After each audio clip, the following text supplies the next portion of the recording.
Hello, everyone, and welcome to the day 5 and also a final day of our webinar week celebration 20 years of WordPress. We have had some incredible sessions with multiple WordPress influencers, and today we are thrilled to have Vasilina, a renowned trainer and public speaker, joining us. Before we begin, I have two questions to Vasilina uh, that we ask to every speaker, like, how do you feel about WordPress is turning 20 years?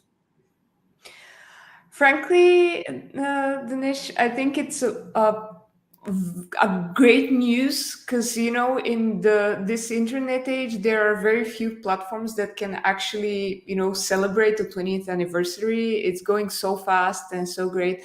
But for me, like the good news is that WordPress has this tenacity to it, and it's been around for a really long time. And I can actually hardly even like comprehend how long a period that is for a tech company. So I'm very happy to be here and celebrate that with you. Awesome. And the second question that I have in my mind, and we are asking this question to every guest, that what is your earliest memory with WordPress? Can you please share that? So I started getting to know WordPress as a blogger. At the time, I was actually on Blogger, and then I heard from a friend about WordPress as a blogging platform. I was like very curious, so I looked around, poked a little bit, and a friend said, "Hey, like let me take you around like the backend and how it works and so on." And it was so much easier to understand. It somehow clicked with me, so I was like, okay, I need to move to this as soon as possible and get my blog set up here rather than where it was before. And this is sort of the initial sort of like little first step that became a big thing for me, because even up to this day I have a ton of clients who are creating their websites on WordPress, and I would generally actually always recommend WordPress as a solution. It almost always happens to be a good fit for the projects at least I work on. So yeah. That's wonderful, Vasilina. Thank you for sharing your thoughts and memories with us. Now, could you please introduce yourself to our audience? Yes, of course. So my name is actually, the short version is Vasi. This is what I usually use, and this is what you also see on the screen here. I've been working in digital marketing for more than 15 years now, and I've been focused on creating digital platforms, content marketing platforms for my clients. So, what I usually like to say is that I help brands build lasting relationships with their audiences. And this is where content comes into play. And this is also where WordPress as a content hub can come into play as well. Great. Thank you, Vasilina, for the introduction. We are honored to have you here today. Without further ado, I will hand over the floor to you to begin your presentation. Awesome. Thanks so much. Cool. Okay, guys, let's get this show on the road, as they say. So, what we'll be talking about today is the brand of you. I'll be giving you the tips and tools that you can use to create a personal brand, be it because you're a freelancer or a standalone, an independent digital professional like I am. Or if you're part of a small team, a small agency, personal branding can go a long way there as well, because this is where personal connections actually play a huge role. And the sum of everyone's expertise on a small team actually is what clients actually get from us. So I already did my introduction. I just want to sort of leave you, even at this early stage, with the idea that I'd love to help you if I can in some shape or form with your personal or your company branding. So if after this session you have questions that are left unanswered, or if you have some ideas on how to elevate your personal brand and I may be of help for you, I'll be more than happy to chat. And the second thing that I want to mention early on is that I'm trying to cram up here something that could very well be a 3-hour workshop. And we're doing a quick session here to give you the highlights when it comes to personal branding for digital professionals. So I'll be going fast, but don't worry, because in the end, you'll see a link where you can get all the slides and all the details around this presentation. So stay tuned. Don't be all frizzled up about making screenshots of what you see here. You'll get everything in its own time. So let's start with discussing brand as a whole. So we would usually hear that a brand is a very valuable thing. And you may have seen some numbers out there about the value some big brands have. So what you see on the screen here, this is a survey that's done on an annual basis called Interbrand's Best Global Brands. And what Interbrand does is it tries to evaluate how important, how worthy a brand is. And as you can see here, in first place, we have Apple, and that's $482 billion. That's billion with a B.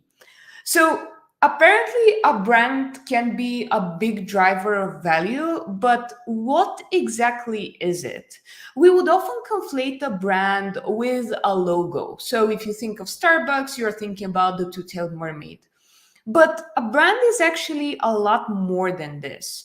So, for example, in Starbucks case, what they say their brand ethos is they say they are here to inspire and nurture the human spirit. So this is their vision. And this is what they are trying to do. But the brand is frankly so much more than this, really. It's really the way you feel when you enter a Starbucks, or the way that they would have their own sort of naming convention for all the different types of drinks that they create, or even the amazingly creative ways in which any barista at Starbucks can misspell your name in 100 different ways. All of this, your overall experience with the brand, is what a brand actually is. And Jeff Bezos actually put it in the most succinct and the simplest terms possible. And he says a brand is what other people say about you when you're not in the room. So take a second here. Let's take a bit and think about what would your own clients say about you if you're not in the room. Will they mention the things that are important to you as a professional? I'm not even speaking here about whether or not they'll have a positive experience to share or not. I'm talking about whether or not you'll be, let's say, the first person who comes to mind when they're talking about, hey, I need help with someone setting up my website, or hey, I need help with improving the SEO of my WordPress site. Or, hey, I need someone who can help me build content marketing to, promote my brand. Will you be the first person that they mention if you're not even there? Well, this is what we want to achieve with personal branding, because we really have just two options there. Because the world nowadays is so full of different experts who are promoting their services, especially in the digital world, that we can only do one of two things. The first one is differentiating through value. So showcasing that you're a professional who knows their stuff, showing that you're a person who cares about the success of their clients. And this is where personal branding comes in. And the other option, it's not really fun, because if you're not a well-established brand, even on a personal level, then you really need to compete only by price. And that's just a slide down a very slippery slope, because you need to cut your costs, you need to cut your prices, you need to, create simpler things that you probably wouldn't even be proud of presenting to an audience. So I hope that by now you really see the value in creating a personal brand. So what is a brand all about? What do we want to achieve? What are our goals when we're building a personal brand? Well, I like to think in terms of triplets, of threes. And to build a brand, you really want to achieve three things. The first one is to get people to know you, then you want them to like you, and then you want them to trust you. And once they go through all of these three steps, this is when hiring you for your expertise and for your knowledge actually will be the only valid option that they can have for their business. They're not going to be phased by the price you give them or by the fact that you need to take longer than someone else to run the project that they're for. If they know, like, and trust you, they'll choose you before any of your other fellow competing digital professionals any day of the week. So, when we're talking about knowing, how can we do that? And what do I actually mean by knowing? Well, I really love this uh, thinking about a potential client in these terms that you see here on the screen. This is a print ad from the publishing house McGraw-Hill. And what this very skeptical person says here for us is, I don't know who you are. I don't know your company. I don't know your company's product.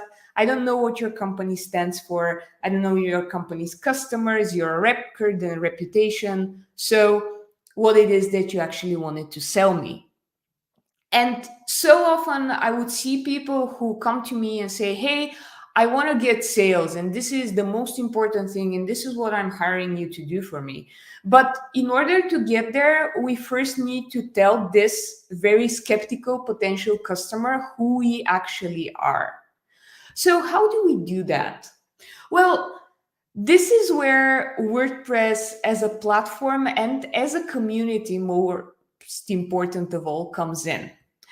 Because you can get people to know you by first off simply meeting them. So being present in the room, no matter if it's a physical meetup or if it's a virtual Slack community or a LinkedIn professional group where you can give some advice. So you need to be where everyone is at. And I think that the best thing that we have with WordPress is this very active community.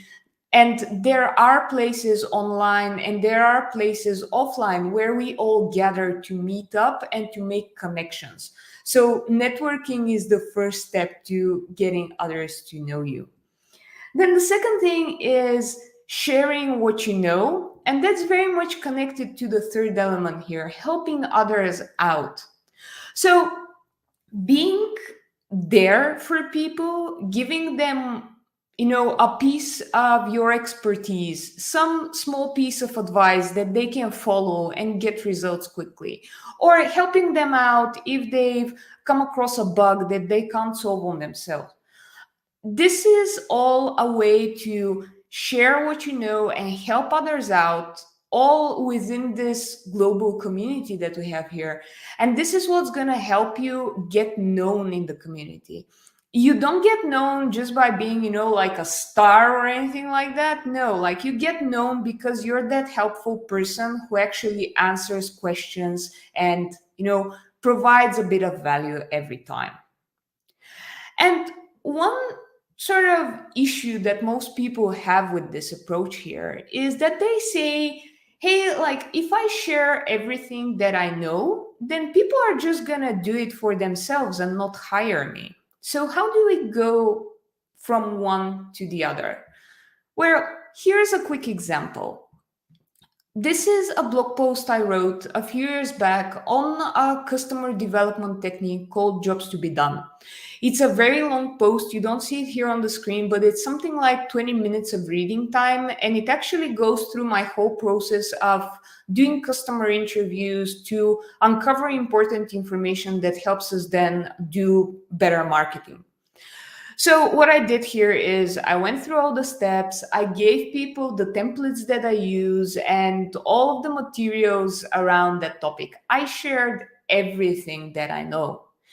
And still, even by sharing very specific instructions on how you can get through that process, this is one of the blog posts that drives the most, number of potential clients to me. And they say something like this: hey, I see that you're very knowledgeable about the jobs to be done methodology.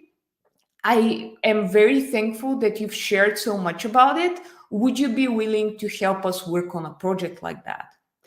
And really, it's all about showing the people how complex your expertise is and what you're trying to do for them and what results it can bring. More often than not, people are going to see what you're doing from as a day-to-day job, and they're going to say, hey, that's too complicated for me to do on my own. So I want to hire her to do it for me because she obviously knows a lot and is not, afraid of sharing all that knowledge and all that expertise. And this is where sharing what you know can actually get you clients. So don't be afraid of sharing as much as possible. Your number of potential new clients coming through efforts like that is gonna be much higher. So just if you're thinking that this is a hurdle, then we've jumped through it successfully together. So the second goal that I mentioned was generating liking. So how can we get people to not just know that we exist, but actually be interested in what we have to say and find what we say being actually valuable? Well, there's another quote that I really love from a very bright person called Albert Einstein, who said that it's more important to be a person of value than being a person of success. So getting others to like you can only happen by giving them additional value. And I already spoke a bit about that, but I want to dive deeper into what I mean by providing value and why that's important in marketing and personal branding terms. So here's what that looks like. We can think of building value as sort of a flywheel. So what we start off with is we create something valuable. We give people advice, we share how-tos, we provide them with interesting information that's going to help them achieve better results. And this is where we're creating value for others that goes beyond the services that we can provide. But this can happen by sharing content online, participating in the WordPress community, and doing anything else that makes sense to you. So if this content is truly valuable, then people are going to engage with it and they're going to be interested in what you have to say. So this means that they're going to be interested, they're going to pay attention, they're going to be there reading and consuming the content you create. They're going to interact with it, sharing it with others, commenting, saving these articles for future reading, and so on and so forth. And all of these engagement points, actually, from a marketer's perspective, from the perspective of even if you look at something like social media algorithms or SEO signals, this engagement makes your content more visible online. So if people interact with your posts on LinkedIn, they're going to be seen by a much larger audience. If your articles are read and people actually come to your website and spend time there, these are all user behavior signals that give Google an idea that you're a good source of information, and this can help increase your SEO rankings. So this is where this becomes a loop for your brand to grow. This is where all of this content that now is more visible will get to new people, bringing more value to them, getting them to engage, and so on and so forth. So it's like a circle that's a very positive experience for everyone involved and for your personal brand as well. And when I'm talking about value, I want you to think of 3 different types of value that we can provide. The simplest 2 types of value that we usually think of when it comes to building the brand of a professional are informational and functional value. So informational value is explaining to people what something is. For example, what is a Gutenberg block, let's say. And then a functional value can be showing people how to create something. So explaining to them how they can make better pages by including a bunch of different blocks together in a single landing page. So this is what we usually think of when it comes to business related content and what we can do as digital professionals. But there's actually a third type that I argue is just as important, and this is the emotional value. So when it comes to the emotional value, I'm talking about sharing with people what can make them happy, what can make them excited or motivated to do something else, or sharing a personal story about an experience you've had and an emotion you've had that's related to your work. Emotions are just as important in business as actual like logical arguments and so on, so don't discount that. Make sure that you're also including that in your overall strategy of building your brand. So get out there and get going. Okay, so I can stop for a sec here because I think we have an announcement. So yeah, so announcement for those who are watching us, you have a chance to earn $100 hosting credit if you answer this simple trivia question that is on your screen right now. Because we are celebrating WordPress anniversary, so the question is related to WordPress, like how important is regular updating and patching of WordPress core plugins and themes for maintaining website security? One liner answer we need, and we will give $100 hosting credit for the first five right answers from the audience. So there is a chance for you to win $100 hosting credit by answering this simple question. Vasilina, you can continue. Man, I wish I was able to participate, but guys. So back to brand building goals. So the third thing that I wanted to mention here was building trust, and this is frankly the most important bit in here, because building trust is the gateway to creating a long-term relationship that's built around business goals. So Zig Ziglar, the king of sales, says that if people like you, they will listen to you, but if they trust you, they'll do business with you. And this is why this is the third step in this brand building process. And I would argue this is probably the most important one. So again, how do we manage to build this brand value? Well, there's an answer to that that's rooted in statistics and research, and it comes from a survey called the Edelman Trust Barometer. So what the Edelman Trust Barometer does is it's an annual survey that looks at who people trust really. So when we're talking about someone speaking on behalf of a brand, people say that they trust, and you see these circled in here, technical experts for the most part, which is all of you digital professionals. And then a person like myself comes in third place. And I really like the connection between these two things, because this is really who we trust when we are starting to work with someone. We want both of those things. We want the professional side for sure. We want to make sure that this person knows their stuff. But we also want to know that they're fun to work with, that they're a cool person who shares the same ideas and values as us, who's interesting to talk to, and so on. And at the intersection between the professional and the personal is where trust happens. And I want to bring you back again to WordPress as a community. This is really like what makes us all tick. We are there in the WordPress community, both as knowledgeable professionals, but also as people building connections. And I really love the fact that this is a community that's very accepting, that's very inclusive, and that's really, making it easy to put your best foot forward. No one that I've ever met at a WordPress event or online somewhere has been, standing like that with their arms crossed across their face and being like, oh, I don't really like you, even though I don't know you. No, they're very open. And this is where this personal/professional connection can really thrive. So, How do we get through these three tasks, getting people to know us, like us, and trust us, and building that on scale?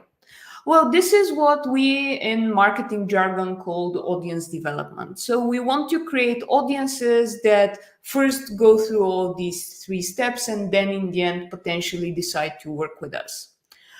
One thing that I want to start with here that's very important is that all engagement online is not created equal. And when I'm talking about audiences online, it can be very easy to think about, well, the easy channels, like, getting 1,000 people to follow you on Twitter or getting 500 connections or more on LinkedIn. But this may be easy to do, or relatively easier than other channels, but it may not be as valuable. So here's a quick example of what engagement hierarchy can look like.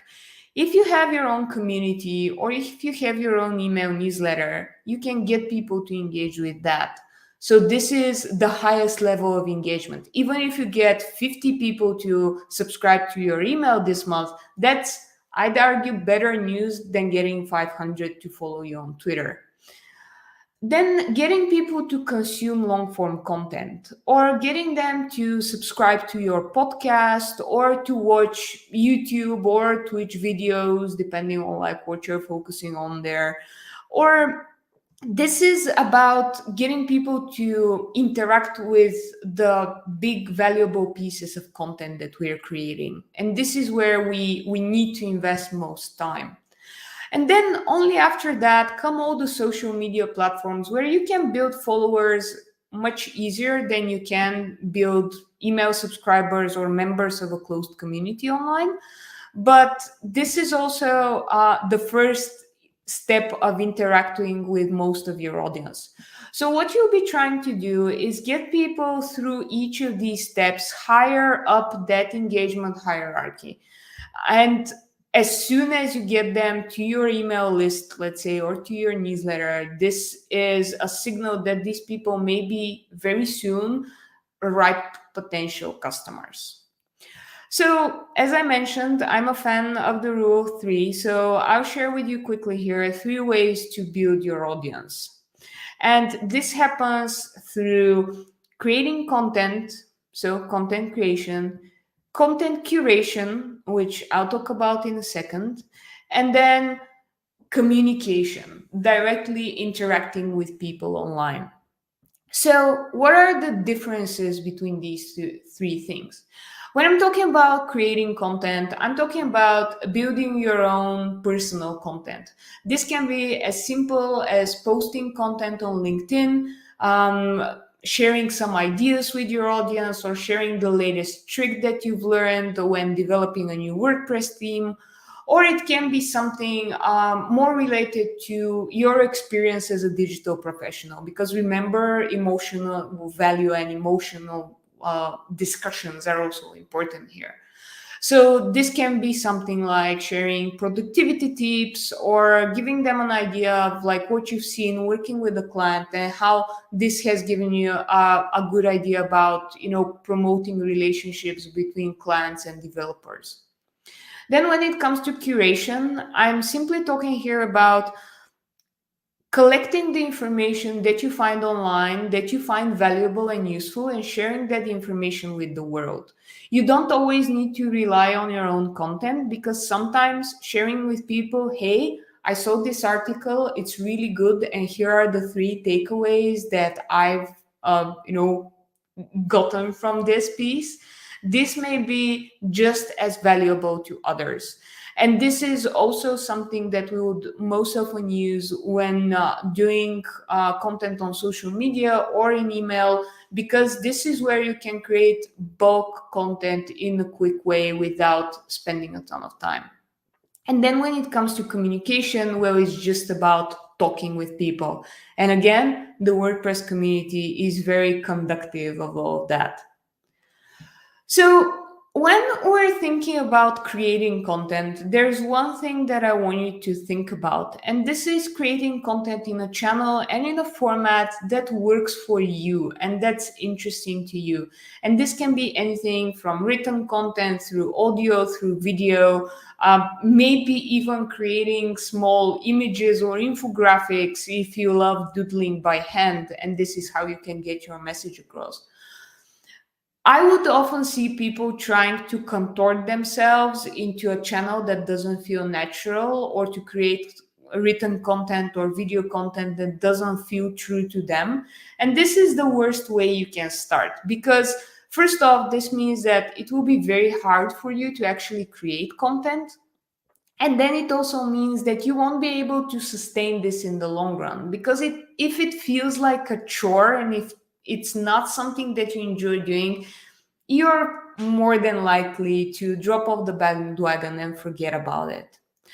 So for me personally, written content is my jam. I love creating written content. I don't really like recording videos on my own unless it's a presentation format like this one, because it just doesn't feel right to me. It doesn't feel comfortable or natural. So I'm creating blog posts, I'm writing my own newsletter, and this is where I'm sharing the insights that I have, and this is how I'm creating content to elevate my personal brand.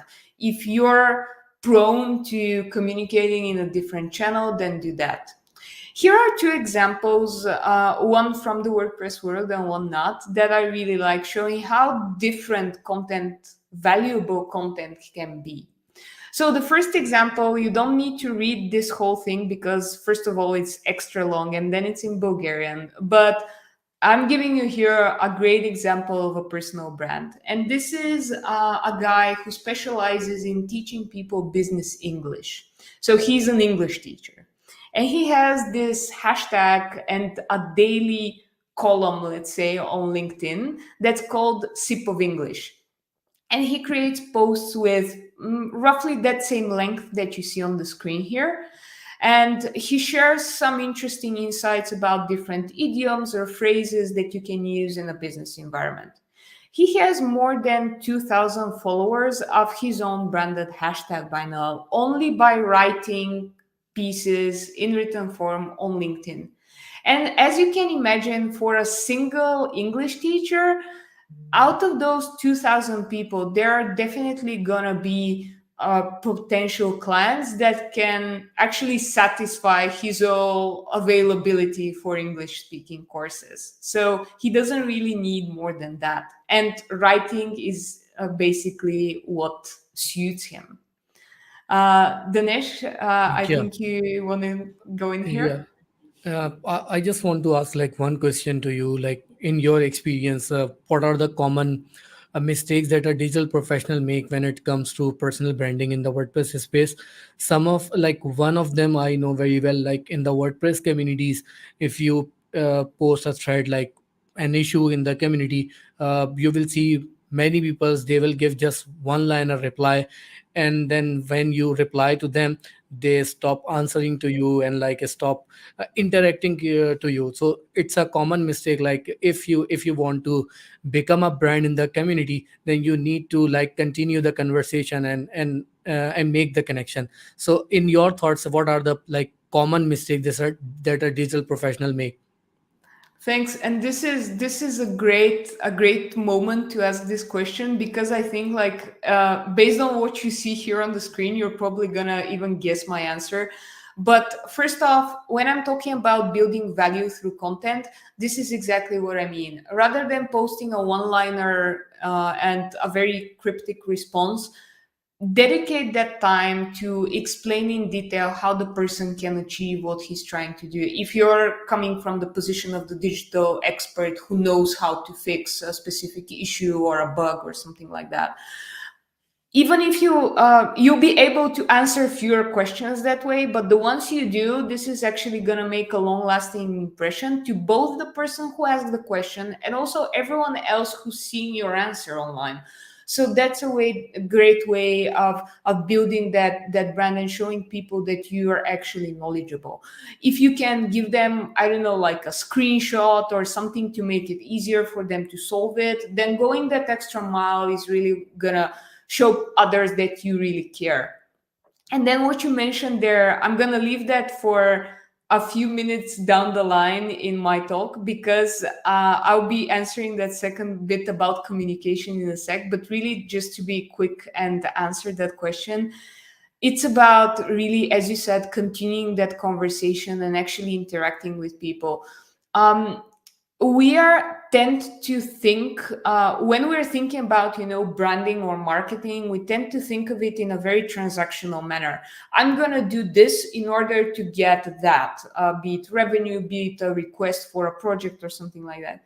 And we really need to shift that to a more human level, and we need to think about the connection that we're making. So it's not about, posting an answer to get a client. It's about, really interacting with that person on a human level and seeing what else they might need, so that you can do a better job at both replying to them, but also in building that trust that's going to get you the request for a new project that we all want. Totally agree with you. And if you continue conversation with the people, and they start coming to your inbox and they trust you, so they start Exactly. asking questions directly to you in your inbox. So, like, it is a valid point that you have to gain the trust of the people. Yeah, yeah, Thanks for definitely. thanks for the answer. Definitely. Yeah. Sure. So, talking about trust, the other thing that really works well, and again, it's about finding that channel that fits you and that format that fits you. Maybe it's gonna be video or visual content. So, what you see here on my screen is my dear friend and someone you've already seen in the previous days of this 20th anniversary celebration by Cloudways, Mario Pesce from Devrix. He's really good at creating short form videos that present his own point of view as a founder and as a digital expert. And these are amazing at building trust, because even though I don't get to see Mario very often in real life, although we're based in the same city, sometimes that happens. I have a feeling that seeing his face and hearing his voice every week on LinkedIn sort of helps me stay connected to him in a way. And I can immediately jump if we're, let's say, a month ago at WordCamp Sofia, we were talking in one of the breaks, and I was like, hey, like I saw this piece of content that you created and you were talking about that topic, so let's jam on this a little bit. So it doesn't really need to go from online to offline. I'm just trying to say here that building that engagement actually comes from a channel and format that you feel comfortable in. Mario feels very comfortable in doing these videos. Personally, I wouldn't be able to. And one thing you can do, and in this slide deck, you also see links. If you haven't seen his profile on LinkedIn, do follow him. He has great advice. He's gonna he doesn't really take a ton of time to make these videos, pixel perfect, like amazingly lit and so on. It's a rough video, but it gives his point across in the most succinct and clear manner, so that's where the value lies. So again, don't be so skittish about posting somewhere that may seem to you a bit half baked. I'm sure that if the idea behind it is strong enough, people are going to interact and engage the same way that people interact and engage with his videos, which, as you see, are very simple and very, very, easy to create. So, when I'm talking about curation, which was the second point, I'm talking here about being the filter for your community. This can bring so much value you don't even realize. But think about it for yourself for a second. You probably follow some newsletters online. And this is where you're getting someone else being the filter on that topic for you. So in my case, although I am steeped in WordPress on a daily basis, I don't follow all the news about the community. But another good friend of mine, Remkus de Vries, he comes in to help with that. And he serves as my filter for everything related to WordPress. He has his own newsletter, WordPress and much more, as it's called, that you can follow to stay on top of what's brewing in the WordPress world. And a great thing of that is that if you see here a screenshot from the newsletter, he doesn't just give you the link that's a piece of news that he found interesting. He actually gives you a quick overview, his own take on that piece of information. And that's where the value lies as well. So be the one person that people are going to come to hear the latest news about your own niche, your own topic. And don't just, post a link and fly away. Give them a few ideas, your own takeaways about this, your own thoughts on the topic. And this is what actually helps them get to understand your own value as an expert, your expertise, and then they get to like you and trust you, as we were talking earlier. Here's another example of that, because it doesn't need to be just a newsletter. It can take many different forms, this idea of content curation. This is more in my professional field of marketing. This is a website called Marketing Examples. And Harry Dry, the guy who runs it, he creates different examples of great marketing. And if you click on any of the tiles that you see here, it's going to be a short description of the marketing campaign or activity and his own take on what makes that piece shine. So it can be an online library that you build on your own WordPress site. It can be a newsletter. It can be a weekly piece on LinkedIn that goes through everything that you've seen and you've liked this week. It doesn't need to be any specific format, as long as it's a format that you enjoy. And finally, and back to the next point earlier, we need to talk to people. Communication is the most important element of these three, because you can't just broadcast your own stuff. And I really like this example here. We so often take social media as a place where we can just promote, that we forget that it's actually a place where we want to talk with people. And that's what it was all about in the beginning. And if you start thinking about, hey, like, why is no one interacting here? Take a step back and think, am I interacting with anyone? Do I take 10 minutes a day to go through my LinkedIn feed or my Twitter lists and actually reply back to people? Tell them that you liked what they shared, ask a question, give your own piece of advice, just communicate on a personal human level. And I know that everything I've talked about today can seem a bit overwhelming at first, especially if you haven't promoted your own brand up till now. But the good news is that you can start all of this off by just dedicating 4 hours a week to your personal brand and creating content around it. So here's what I mean by 4 hours. For creating your own content, you can take 2 hours a week to, record a podcast with a friend and talk about what you're working on, your own projects, and what you're learning from them. Or write up a newsletter piece, or even create a series of social media posts that you can post throughout the week. Then it comes to curating content. And I'm talking here about spending 1 hour a week and looking through the history of what you've read throughout the week. Most of us nowadays have a place where we collect interesting articles that we've seen or resources that we've stumbled across. Take 1 hour to go through everything that you've collected that week and combine it in a way where you can share it with others and you can tell them, hey, these are the interesting things I've stumbled across, and here's my own take on it.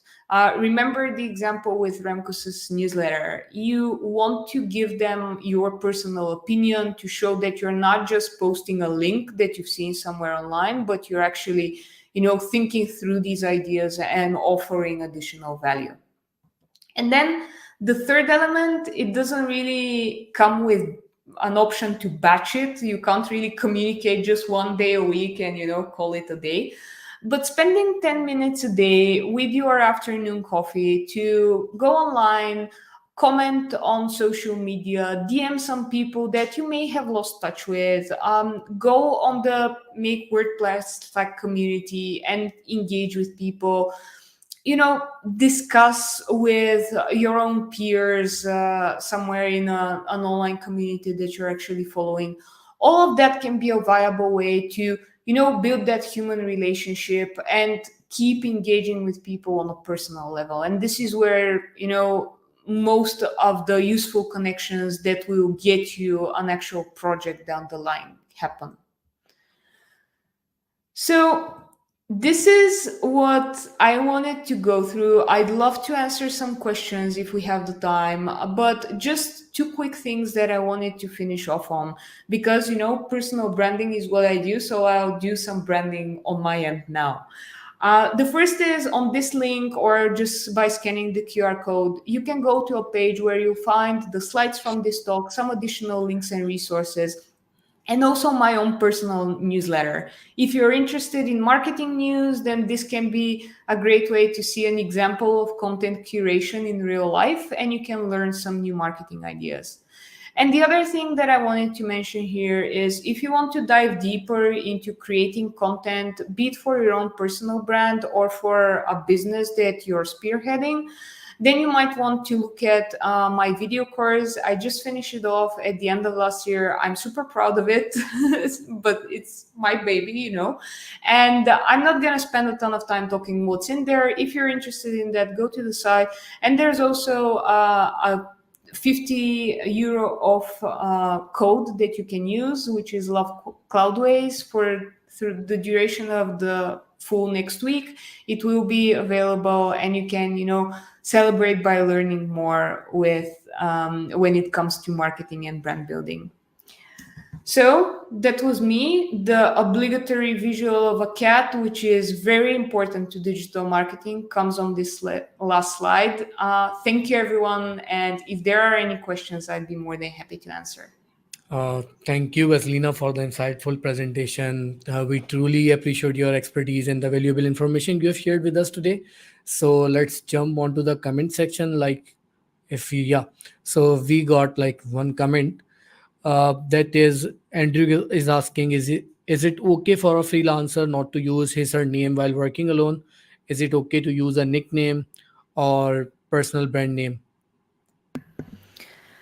So, frankly, if you're working on your own, that's pretty important. You can use a nickname. For example, as you can even see here, I rarely use my full first name once I've already started talking about it. I usually use Vasi, which is the shorthand, but it can even be something simpler. So the example I showed you with the English teacher, so his name is actually a very Bulgarian, like long form name. So that's very popular with Slavic names, particularly. So Ilyan Stoyanov, that's rather long. And he calls himself Tank. But he does have his full name visible in specific places. So, for example, on his profiles online, there is a full name there. Frankly, if you don't feel comfortable about it, or if there's any reason that you wouldn't want to, I won't push it, but you need to know that it adds an additional layer of trust, because people connect that name with the idea that you're not just an anonymous someone online, you're a real person. So it can be beneficial to use your personal name, but if for whatever reason that doesn't feel comfortable to you, then start off by using a nickname and then grow from there.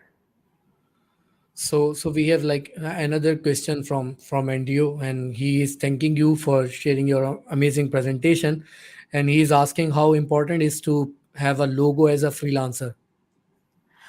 I don't think it's that important. You can just have your name in the, or your nickname, or whatever other version you choose as the header of your website and on your social media accounts. I've grown at the point to where I like to have a logo that also features my name, but it definitely isn't like a deal breaker or anything like that. Thanks for the answer. And we have one more question from Charles, and he is asking personal branding versus business. 1%. Well, if I think that it has to do a lot with your long-term plans.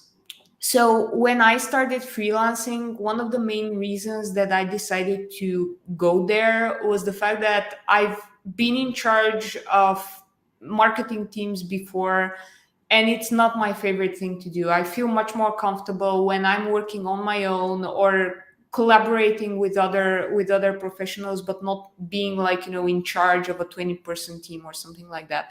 So every when I started freelancing, I knew that I won't be willing to grow an agency out of what I'm doing. If you think that you are gonna start on your own and then start building that up as an agency, potentially sometime down the line, then maybe creating that brand name early on and starting to use it on a regular basis is gonna help.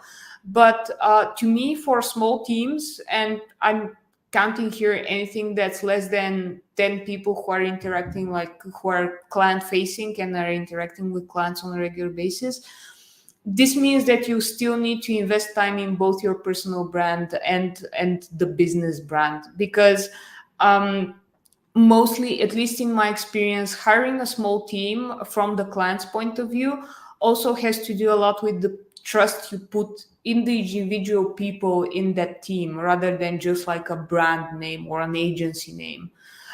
So this is why I was saying even from the start today that this everything that I'm sharing here, it's applicable to both a person who's working on their own as a freelancer or someone working in a small agency. Hope Great. that was helpful, Awesome. Charles. Yeah. Thank you so much, Vasilina. Before we conclude this session, I want to remind everyone to take advantage of the resources and recording for all the session which are available on website and also on our YouTube channel. Additionally, don't forget to connect with Vasilina on our social media channels and website for further insight and updates. And he also share like a super code, the Love Cloudways, so you can use that code as well. Vasilina, thanks once again for joining us and contributing to our celebration of 20 years of WordPress. Your expertise and passion have truly made this webinar week memorable. We are grateful for your time and knowledge. Thank you so much for the invite. I love all events of Cloudways that I've participated in, and I can't wait to see you guys hopefully at WordCamp Europe in a few weeks' time. Yeah. To all our participants, thank you for attending and engaging with us throughout this webinar week. We hope you find it informative and inspiring as we conclude this celebration, because it's a last day of this webinar week. We look forward to witnessing the continued growth and success of WordPress in the years to come. So thanks you once again, Vasilina, and thanks everyone who joined us. Have a nice day to everyone.